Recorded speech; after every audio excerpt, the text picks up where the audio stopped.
ग्रामपंचायत नमुना नंबर 7 सामान्य पावती बुक। सामान्य पावती ही कोणकोणत्या बाबींसाठी द्यायची असते, तिचा हिशोब कोणत्या नोंदवहीत ठेवायचा असतो, तसेच पावती लिहिताना काय काळजी घेतली पाहिजे, या सर्व बाबींचा आजच्या व्हिडिओमध्ये आपण विचार करणार आहोत। नमस्कार, मी वर्षा घेऊन आली नवीन व्हिडिओ तुम्हा सर्वांसाठी। मागील व्हिडिओमध्ये आपण नमुना नंबर 6 वर्गीकरण रजिस्टर बाबत माहिती घेतली, तर आजच्या व्हिडिओमध्ये आपण ग्रामपंचायतच्या 1 ते 33 नमुन्यांपैकी नमुना नंबर 7 सामान्य पावती बुक, सामान्य पावती ही कशी लिहायची, त्यासाठी काय काळजी घेतली पाहिजे, त्या पावत्या ज्या आपण फाडतो त्यांचा हिशोब कोणत्या नोंदवहीत करायचा, या सर्व बाबींची माहिती आज आपण घेणार आहोत। तर जे नवीन सेवेमध्ये जॉईन झालेले आहेत ग्रामपंचायत अधिकारी, त्यांच्यासाठी अतिशय महत्त्वाचा हा व्हिडिओ आहे, त्यामुळे व्हिडिओ शेवटपर्यंत नक्की बघा। आणि ज्यांची सेवा जास्त झालेली आहे 10-10 वर्ष 12 वर्ष, तर त्यांनी देखील एक उजळणी म्हणून व्हिडिओ बघितला तरी काही हरकत नाही। चॅनलवर जर नवीन आला असाल तर चॅनलला सबस्क्राईब करा, व्हिडिओ आवडल्यास व्हिडिओला लाईक करा आणि शेअर करा। चला तर मग सुरू करूया आजचा व्हिडिओ। बघा, ग्रामपंचायतमध्ये 2 प्रकारचे पावती पुस्तकं असतात। एक असते नमुना नंबर 10 कराबद्दल पावती आणि नमुना नंबर 7 ही सामान्य पावती। तर बऱ्याच नवीन जे ग्रामपंचायत अधिकारी आहेत त्यांचा गोंधळ होतो की नमुना नंबर 10 कशासाठी, नमुना नंबर 7 कशासाठी, हे 2-2 पावती पुस्तकं कशासाठी, किंवा काय फरक पडतोय नमुना नंबर 7 दिला किंवा नमुना नंबर 10 दिला। तर असं मुळीच नाही आहे। तर नमुना नंबर 10 जो आहे तो कराबद्दल पावती आहे आणि नमुना नंबर 7 जी आहे तर ते फी बद्दल असते। तर फक्त फी साठीच नमुना नंबर 7 आहेत का, तर नाही, नमुना नंबर 7 च्या या खूप साऱ्या बाबी आहेत। तर त्या कोणकोणत्या बाबी आहेत ते मी तुम्हाला सांगणार आहे। कॅशबुकचा जो व्हिडिओ आपण केला त्यामध्ये मी तुम्हाला सांगितलं होतं की व्हाउचर शिवाय खर्च नाही आणि पावती शिवाय जमा नाही। त्यामुळे आपल्या ग्रामपंचायतीकडे कुठलाही जो निधी असतो, कुठलाही पैसा रोख स्वरूपात, चेक स्वरूपात किंवा ऑनलाईन कुठलंही ट्रान्झॅक्शन झालेलं असेल आपल्या ग्रामपंचायतच्या खात्यावरती, तर त्याची पावती देणं आपलं बंधनकारक आहे। पावतीशिवाय आपण ती कॅशबुकला घ्यायची नाही। तर बघा, नमुना नंबर 7 पावती ही फी बद्दल असते। मग त्यामध्ये जसं प्रॉपर वेनेच ग्रामपंचायत ग्रामनिधीमध्ये पैसा हा जमा होतो, तसे प्रॉपर वेनेच आपण पावती सुद्धा दिली पाहिजे। तर बघा, कोणकोणत्या बाबींसाठी नमुना नंबर 7 हा वापरला जातो। तर पहिली जी बाब आहे ती म्हणजे फी साठी, म्हणजे दाखला फी असेल किंवा इतर प्रकारच्या फी तुमच्या ग्रामपंचायतने लावलेल्या असतील तर त्यासाठी असतं। त्यानंतर 2 नंबर असतं अनुदान। मग तुमच्याकडे पंचायत समितीकडून, जिल्हा परिषदेकडून काही अनुदान तुमच्या ग्रामपंचायतच्या खात्यावर वर्ग झालेला असेल, सरपंच मानधन असेल, त्यानंतर कर्मचारी यांचे वेतन असतील किंवा इतर अनेक प्रकारचे अनुदान तुमच्या ग्रामनिधीमध्ये जमा झालेले असतील, तर त्यासाठी नमुना नंबर 7 मध्ये आपल्याला पावती द्यायची असते। त्यानंतर तिसरं असतं बँक व्याज। दर 3 महिन्यांनी ग्रामपंचायतच्या खात्यावरती बँक व्याज जमा होत असतं, तर त्यासाठी देखील आपल्याला नमुना नंबर 7 द्यायचा असतो। त्यानंतर चौथं आहे की जे कर्मचारी असतात त्यांचे भविष्य निर्वाह निधी 8.33% आपण भविष्य निर्वाह निधी त्यांना देत असतो। तर कर्मचारी पण त्यामध्ये तेवढाच त्यांचा हिस्सा टाकत असतात। तो कर्मचारी हिस्सा जो असतो तर त्यासाठी देखील आपण नमुना नंबर 7 मध्ये पावती देणं गरजेचं आहे। त्यानंतर लोकवर्गणी, देणगी, काही दानशूर व्यक्ती पण ग्रामपंचायतीमध्ये आपल्या गावामध्ये असतात, जे ग्रामविकासासाठी किंवा इतर अनेक कामांसाठी देणगी किंवा लोकवर्गणी करत असतात। तर आपल्या ग्रामपंचायतीमध्ये एखाद्या दानशूर व्यक्तीने देणगी दिली, लोकवर्गणी दिली, तर त्यासाठी देखील त्याला आपण पावती देणं गरजेचं आहे। त्यानंतर लिलाव जमाची जी काही रक्कम असेल तर त्यासाठी देखील आपल्याला नमुना नंबर 7 मध्ये पावती देणं गरजेचं आहे। सर्व प्रकारचे डिपॉझिट, बघा, नळ कनेक्शन डिपॉझिट असेल किंवा इतर अन्य प्रकारचे डिपॉझिट तुमच्या ग्रामपंचायतीच्या खात्यामध्ये जमा झालेले असतील किंवा रोख स्वरूपात तुमच्याकडे कोणी दिला असेल, तरी देखील त्याला नमुना नंबर 7 मध्ये पावती देणं हे बंधनकारक आहे। तर आहे नमुना नंबर 11 ला येणाऱ्या सर्व बाबींसाठी। बघा, नमुना नंबर 11 जो आहे तर त्यामध्ये तुमचे गाळा भाडे असतील, इमारत भाडे असतील किंवा अजून काही तुमच्या उत्पन्नाच्या बाबी ज्या असतील, तर त्यासाठी देखील आपल्याला नमुना नंबर 7 ची पावती देणं गरजेचं आहे। तर तुमचे वसुली क्लर्क, शिपाई जे कोणी असतात, जे वसुली करतात, तर त्यांच्याकडून प्रतिभूती ठेव सुरक्षा अनामत म्हणून काही रक्कम आपण घेत असतो। तर ती रक्कम त्यांनी दिल्यानंतर त्यांना आपण नमुना नंबर 7 ची पावती देणं गरजेचं असतं। त्यानंतर ग्रामपंचायतीकडे अग्रिम स्वरूपात कुणी रक्कम जमा केली तर ती देखील आपल्याला नमुना नंबर 7 मध्ये त्यांना पावती द्यायची असते आणि ती जमा होणारी रक्कम आपल्याला ही ग्रामनिधीमध्ये जमा करायची असते। अशा या खूप अशा बाबी आहेत ज्या नमुना नंबर 7 मध्ये आपण पावती देऊ शकतो. एक लक्षात ठेवायचं की कराबद्दल नमुना नंबर 10 आणि फीसाठी नमुना नंबर 7 आणि करायच्या रकमा ज्या आहेत इतर त्यांच्यासाठी देखील नमुना नंबर 7 आपण वापरू शकतो. नमुना नंबर 7 कशासाठी किंवा कोणकोणत्या बाबींसाठी द्यायचा हे आपल्याला समजले.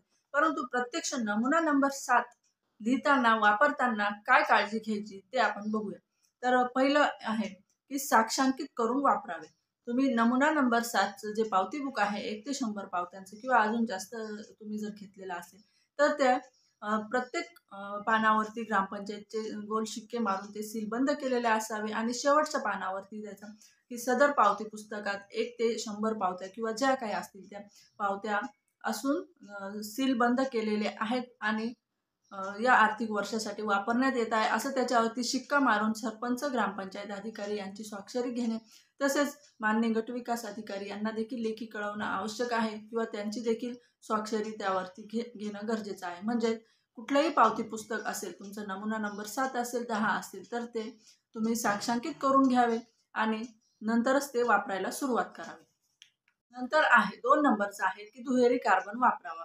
बघा बऱ्याचदा ग्रामपंचायतचे जे लेखा परीक्षण झालेलं असतं त्यानंतर जो अहवाल येतो, लेखा परीक्षण अहवालामध्ये शक काढलेला असतो की जुने फाटलेले कार्बन वापरले, त्यामुळे पुसट असं अक्षर त्यावरती पावत्यांवरती आलेलं आणि त्यामुळे संभ्रम निर्माण झाला, लेखा परीक्षकाला शक निर्माण झाला. तर अशा प्रकारचे शक निघू नये आणि आपण नवीन चांगल्या सुस्थितीतील कार्बन वापरायचा आहे, दुहेरी कार्बन वापरायचा आहे. जे आपण पावती लिहिणार आहोत ती तशीच्या तशीच खाली कार्बन कॉपीवरती ती उमटली पाहिजे. तर त्यामुळे ही एक काळजी आपल्याला घ्यायची आहे. नंबरचं महत्त्वाचं आहे की नमुना नंबर 15 मध्ये नोंद घ्या. नमुना नंबर 15 हा साठा रजिस्टर आहे. तर त्यामध्ये आपल्याला जे काही पावती पुस्तक आपण घेतलेले आहेत तर ते किती घेतलेले आहे स्टेशनरी खरेदी करताना, तर त्यानुसार त्याची नोंद त्या बिलानुसार आपल्याला त्याच्यामध्ये करायची आहे आणि तेवढे पावती पुस्तकही आपल्याकडे असले पाहिजे. पावती पुस्तकांना क्रमांक देणं गरजेचं आहे आणि जेव्हा तुम्ही वापरायला सुरुवात कराल तेव्हा दाखला त्याच्यावरती लिहिला पाहिजे. आता काही छोट्या ग्रामपंचायती असतात तर त्यांना वर्षभरासाठी फक्त 10-12 पावत्या त्यांच्या फाडलेल्या असतात आणि मग लगेच नवीन पुस्तक घेणं काही ग्रामपंचायतींना आर्थिकदृष्ट्या देखील परवडत नाही. प्रत्येक वर्षी नवीन पुस्तक खरेदी करणं. तर तेच पुस्तक तुम्ही कंटिन्यू वापरू शकता. परंतु वापरण्यापूर्वी जी पावती तुम्ही सुरुवात करणार आहात त्याच्या मागच्या पावतीच्या पाठीमागे लिहायचं आहे की 1 ते किंवा 10 ते 20 किंवा जे काही असेल तिथून या आर्थिक वर्षासाठी वापरात घेतले आणि सरपंच, ग्रामपंचायत अधिकारी यांचा शिक्का. तर अशा प्रकारे जर तुम्ही त्याच्यावरती शेरा लिहिला, दाखला लिहिला आणि पुढे कंटिन्यू वापरायला सुरुवात केली तरी काही हरकत नाही. किंवा तुम्ही जर नवीनच पुस्तक घेणार असाल आणि आदल्या वर्षाच्या तुमच्या 10-12च पावत्या फाडलेल्या आहेत, तर ज्या शिल्लक पावत्या आहेत त्या तुम्ही रद्द म्हणून त्याच्यावरती शेरा लिहिला पाहिजे की त्या पुढील आर्थिक वर्षासाठी त्या वापरण्यात येणार नाहीत असं. आता प्रत्यक्ष पावती लिहायला तुम्ही सुरुवात केली तर त्याच्यावरती 3 महत्त्वाच्या गोष्टी असतात त्या आपल्याला बिनचूकपणे नमूद करायच्या असतात. तर पावती पुस्तकावर ऑलरेडी क्रमांक हे दिलेले असतात 1, 2, 3. त्यानंतर आपल्याला ग्रामपंचायतीचं नाव, त्याच्यानंतर तालुक्याचं नाव, जिल्ह्याचं नाव हे पण आपल्याला टाकायचं असतं. आपण डायरेक्ट शिक्के पण त्याचे मारू शकतो. त्यानंतर महत्त्वाच्या 3 बाबी कोणत्या आहेत? तर पहिली बाब आहे कोणाकडून मिळाले. तर श्री अमुक अमुक तिथे ते कोरं असतं तर ते आपल्याला लिहायचं आहे. समजा माननीय गटविकास अधिकारी यांच्याकडून जर काही अनुदान मिळालेलं असेल तर ते आपल्याला तिथे लिहायचं. माननीय गटविकास अधिकारी, पंचायत समिती यांच्याकडून. त्यानंतर किंवा जिल्हा परिषदेकडून अनुदान आलेलं असेल तर माननीय मुख्य कार्यकारी अधिकारी, जिल्हा परिषद जे असेल ते तुम्हाला तिथे टाकायचं असतं. तर कोणाकडून मिळालं हे आपल्याला कॅशबुकलाही लिहायचं असतं. तर सेम आपल्याला इथे पावती पुस्तकात. तर दुसरं आहे की कशाबद्दल मिळाले. तर काही समजा अनुदान आलेले असतील पंचायत समितीकडून तर त्या अनुदानाचं नाव. काही जण फक्त अनुदान जमा असं लिहितात, कॅशबुकला पण अनुदान जमा, परंतु कोणतं अनुदान जमा आहे हेच आपल्याला समजत नाही. तर आपण खात्री करून घ्यायची आहे पंचायत समितीमध्ये पण चौकशी करून की आमच्या ग्रामपंचायतीच्या ग्रामनिधीमध्ये या दिवशी ही रक्कम जमा झालेली आहे ती कशाबद्दल आहे. म्हणजे सरपंच मानधन आहे, कर्मचारी वेतन आहे किंवा एखादं अनुदान आहे की किंवा कशाबद्दल ती रक्कम जमा झालेली आहे त्याची खात्री करून आपण त्या पावती पुस्तकावरती आलं पाहिजे आणि कॅशबुकला देखील तीच बाब आली पाहिजे. किंवा तुमच्याकडे दर 3 महिन्यांनी बँक व्याज जमा झालेला असेल तर कोणाकडून मिळाली इथे माननीय शाखाधिकारी, बँक ऑफ महाराष्ट्र असेल, स्टेट बँक असेल किंवा जी तुमची बँक असेल त्या बँकेचं नाव लिहायचं आहे. तर कशाबद्दल मिळाली, तर बँक व्याज असं तुमचं तिथे येणार आहे. किंवा हेच जर आपण एखादी लोकवर्गणीची पावती फाडणार असेल तर कोणाकडून मिळाली, ज्या व्यक्तीने किंवा ज्या संस्थेने आपल्याला वर्गणी दिली, देणगी दिली, त्या संस्थेचं नाव तिथे येणार आहे. आणि कशाबद्दल मिळाली, तर लोकवर्गणी किंवा देणगी असं आपण तिथे लिहू शकतो. तर अशा पद्धतीने लिहायचं. आणि 3 नंबरची महत्त्वाची गोष्ट असते ती म्हणजे रक्कम.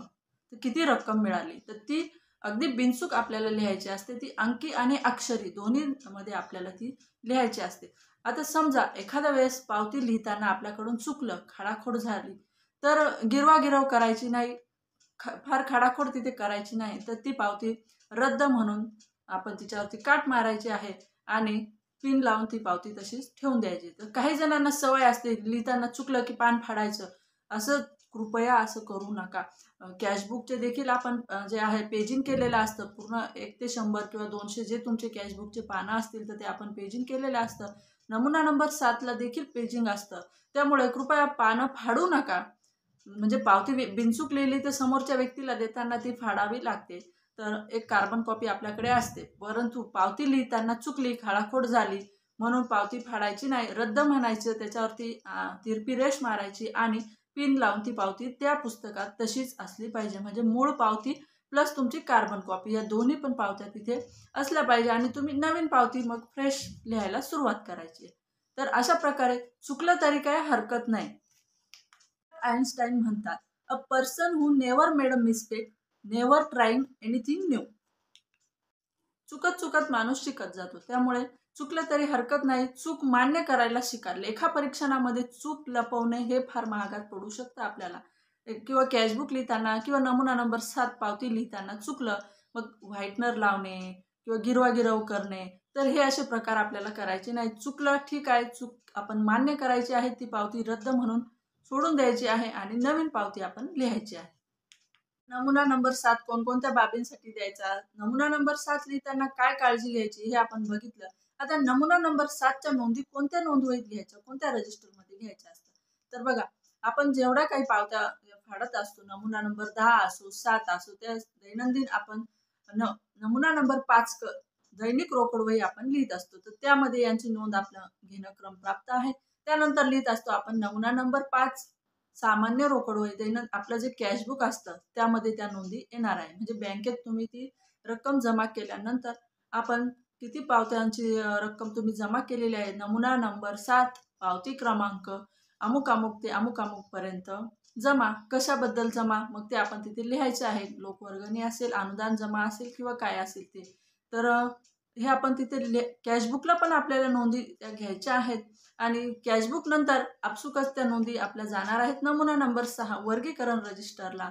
आणि नमुना नंबर 11ला देखील याची नोंद, जर तुम्ही नमुना नंबर 11च्या बाबींनी जमा घेतलेली असेल, समजा गाळा भाडा असेल, त्यासाठी त्या जो कोणी आहे गाळे धारक जो आहे त्याला तुम्ही जर म्हणजे पावती दिलेली असेल नमुना नंबर 7ची, तर ती आपल्याला नमुना नंबर 11मध्ये देखील त्याची नोंद घेणं गरजेचं आहे की यांच्याकडील येणे रकमा नमुना नंबर 7 पावती क्रमांक डॅश डॅशने जमा आणि दिनांक टाकायचे, ज्या दिवशी त्यांनी जमा केलेली आहे आपल्याकडे ती दिनांक. म्हणजे नमुना नंबर 7च्या नोंदी ज्या असतात त्या नमुना नंबर 5मध्ये घ्यायच्या असतात, त्यानंतर 6मध्ये घ्यायच्या असतात. आणि जर नमुना नंबर 11च्या बाबीने जमा असेल तर 11मध्ये देखील घेणं गरजेचं आहे. अशा प्रकारे नमुना नंबर 7ची आपण माहिती घेतली. खरं तर नमुना नंबर 7 हा जो आहे ना, तर तो आपण कृतज्ञता व्यक्त करण्यासाठीच देत असतो. म्हणजे ग्रॅटिट्यूड त्यातून आपण दाखवत असतो. बघा, आपल्या ग्रामपंचायतीला जेव्हा नमुना नंबर 7च्या पावत्या अधिकाधिक फाडल्या जातील ना, तेव्हा आपलं आपसुकच ग्रामनिधीमध्ये वाढ होत जाते, आपल्याकडे निधी जमा होत जातो. आणि जे कोणी व्यक्ती असेल तिने अगदी छोटीशी रक्कम जरी दिलेली असेल, 100 रुपये असतील, 50 रुपये असतील, तरी देखील त्याला पावती देणं गरजेचं असतं. आणि त्यांनी आपल्या ग्रामपंचायतीमध्ये लोकवर्गणी जमा केली, देणगी दिली म्हणून त्यांना त्यांचे आभार मानण्यासाठी त्यांना त्यांच्या पैशांची पावती आपण ही दिलीच पाहिजे. तर अशा प्रकारचा नमुना नंबर 7 हा अतिशय महत्त्वाचा नमुना आहे. तर व्हिडिओ कसा वाटला मला कमेंटमध्ये जरूर कळवा आणि तुमच्या हातून जास्तीत जास्त नमुना नंबर 7च्या पावत्या फाडण्यात याव्या, जेणेकरून तुमचा ग्रामनिधी हा स्ट्रॉंग होईल, सक्षम होईल, ग्रामविकासासाठी मदत होईल, हीच सदिच्छा. आणि व्हिडिओ आवडल्यास व्हिडिओला लाईक करा, शेअर करा आणि जर काही यामध्ये सुधारणा असेल तर ती देखील मला कमेंटमध्ये जरूर कळवा. धन्यवाद.